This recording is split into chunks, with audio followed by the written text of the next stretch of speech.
Doctora Barreto, muchas gracias por siempre atendernos y estar a disposición. Queríamos, a 3 meses de haberse realizado el estudio, de haberse presentado, ¿cómo evaluaba la repercusión que tuvo, tanto a nivel de la prensa como de las autoridades? Creo que pasa como siempre sucede cuando presentas algo que puede ser novedoso, que puede cambiar algunas ideas que están en la población. Hubo un boom interesante por parte de los medios de prensa, por parte de algún legislador que incluso pidió el informe, y algún concesionario de empresas de transporte que también me pidió el informe en su momento, y después no tuvimos más respuesta.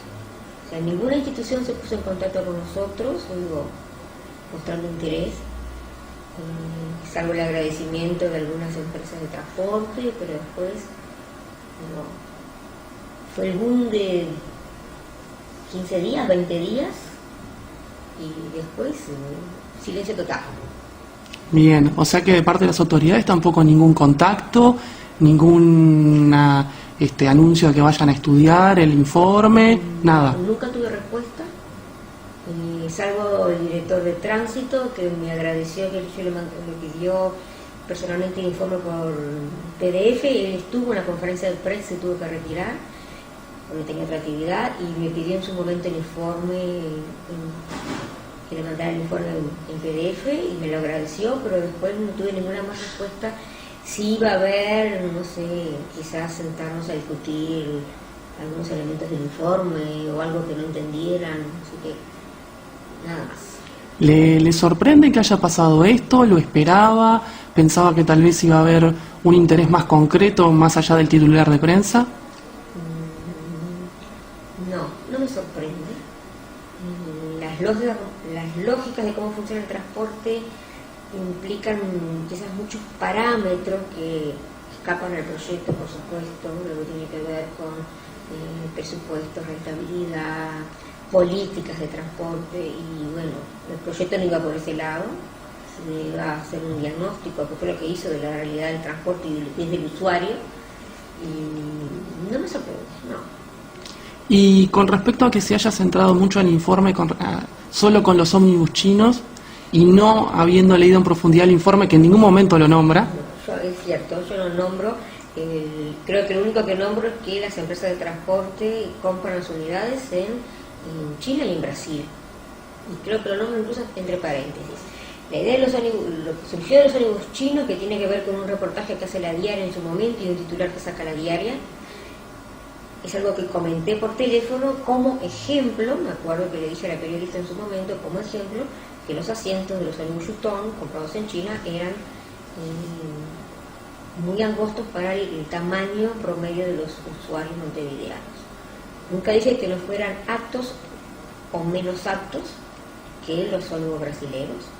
Lo que sí dije, y lo dije en la conferencia de prensa, ningún modelo es el adecuado para la antropometría que tiene el montevideano hoy. Y eso va para todos los géneros y para todas las categorías etarias.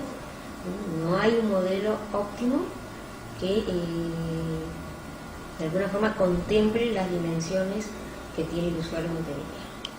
Y con respecto a esto, la ingeniera Beatriz Tabaco, directora de movilidad de la Intendencia de Montevideo, al ser consultada sobre este estudio, manifestó, entre otras cosas, que le parecía que había sido hecho con una muestra demasiado reducida y que el que se refiriera a los ómnibus chinos era hablar solamente de 34 unidades de 1.500 que tiene el sistema de transporte, y que además hubiese deseado que en el informe hubiera una comparación de la misma manera que hecha para Uruguay para otros países, para saber si el Uruguay estaba más o menos adaptado en cuanto al modelo de unidades a sus usuarios. A ver, varias respuestas tendrían esas declaraciones. Primero, que conozcan cuáles fueron los objetivos del trabajo. Un diagnóstico del transporte montevideano, no comparativo con otros países, porque no hay trabajos antropométricos desde el usuario que contemplan transporte en otros países, excepto en Cuba. No los hay. Hicimos un relevamiento bibliográfico bastante en profundidad, previo al armado del proyecto, y no hay ningún estudio que analice el usuario del transporte y sistema de transporte. Ni siquiera lo hay en Córdoba, que era una de nuestras referencias, y no los hay en México, que también son nuestras referencias a nivel de la antropología aplicada, y lo único que hay es algo en Cuba de la década del 70, con una realidad muy diferente, con una antropometría de su población muy diferente a la nuestra. Por lo tanto, no voy a hacer comparaciones con las realidades de otros países, porque no es el objetivo del proyecto, no lo era. Con respecto a la muestra, en Uruguay no existe un perfil antropométrico de los usuarios de transporte. Hay un estudio hecho en la década del 60, que no sabemos cómo fue tomado, que se mencionó incluso en la conferencia de prensa, que no conocemos en qué población fue tomados los datos, en la década del 60. La población uruguaya es sumamente diversa,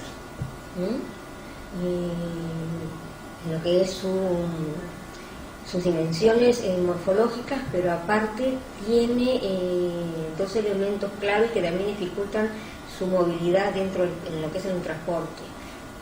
Tenemos la tendencia a la obesidad. La muestra tomada al azar da por arriba del índice de masa corporal normal, y tenemos un envejecimiento muy acentuado en la población. Esos son dos elementos que hacen difícil quizás o incomodan. Respecto a la afirmación de que una muestra de 200 personas es una muestra poco representativa de los usuarios del transporte, ¿qué tiene que decir con respecto a eso? Para saber si es representativa o no, tendríamos que saber cuántos usuarios de transporte tenemos, primera cosa. Clasificarla por sexo y por edad. Y ahí podríamos discutir la representatividad de la muestra, que muestra que tiene componentes muy variados de edad y, por supuesto, hombres y mujeres, y población adulta, no se tomó población infantil.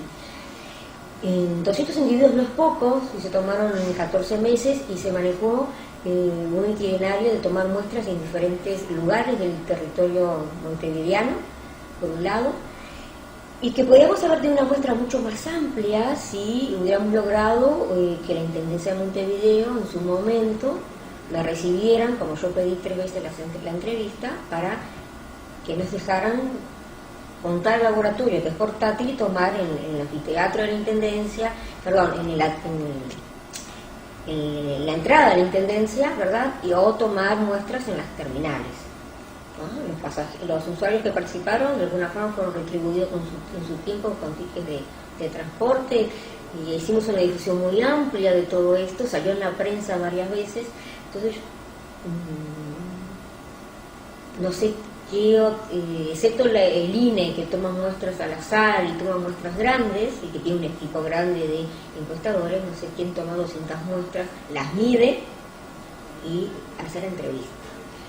Y entonces, si la Intendencia dijera que va a colaborar más activamente con el proyecto y se pudieran hacer más mediciones, tomarse más muestras, ¿cree que los resultados globales variarían mucho? No, para nada. Habría que tomar muestras de niños, que están faltando, por supuesto, pero no creo que varíen muchísimo. Habría que ver las nuevas unidades que se han incorporado, que han traído últimamente, para ver cómo son las dimensiones ergonómicas de las unidades, pero no creo que cambie mucho el informe final. Porque lo que dice el usuario, o sea, en lo que tiene que ver con las entrevistas, debe ser lo mismo que dicen los demás usuarios, tenemos 500 entrevistas.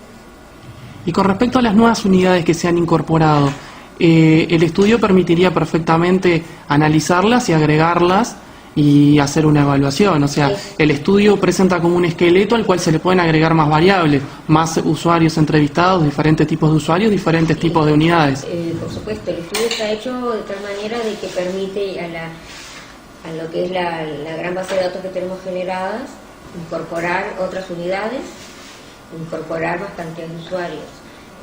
Tengan en cuenta que para el respecto a los usuarios nos tomábamos 17 medidas. Multiplicarlo por 200 usuarios, y a su vez se le hacía una entrevista con unas 15 preguntas a los usuarios. O sea, no solamente es tomar una muestra de los usuarios, sino todo lo que implica esa muestra, todos los contenidos que hay. Y las medidas que se tomaron, las dimensiones que se tomaban en las unidades eran muy variadas, o sea, eran muy extensas. Excepto en los taxis, que había menos dimensiones para tomar, en los ómnibus eran muchísimas las medidas que se tomaban. En promedio un ómnibus nos llevaba unos 45 minutos a una hora de medición trabajando 3 personas, necesariamente. Entonces, es un tiempo de trabajo que no despreciaría. ¿Piensa que tal vez se tomó más el titular que el contenido del informe? Yo creo que para opinar sobre el informe solamente hay que leer el informe, sino saber todos los procesos que tuvo un proyecto. Un proyecto que aparte pasó toda una etapa de selección, que fue aprobado y que tuvo el apoyo de otras instituciones, aparte de las empresas y las cooperativas de transporte. Entonces,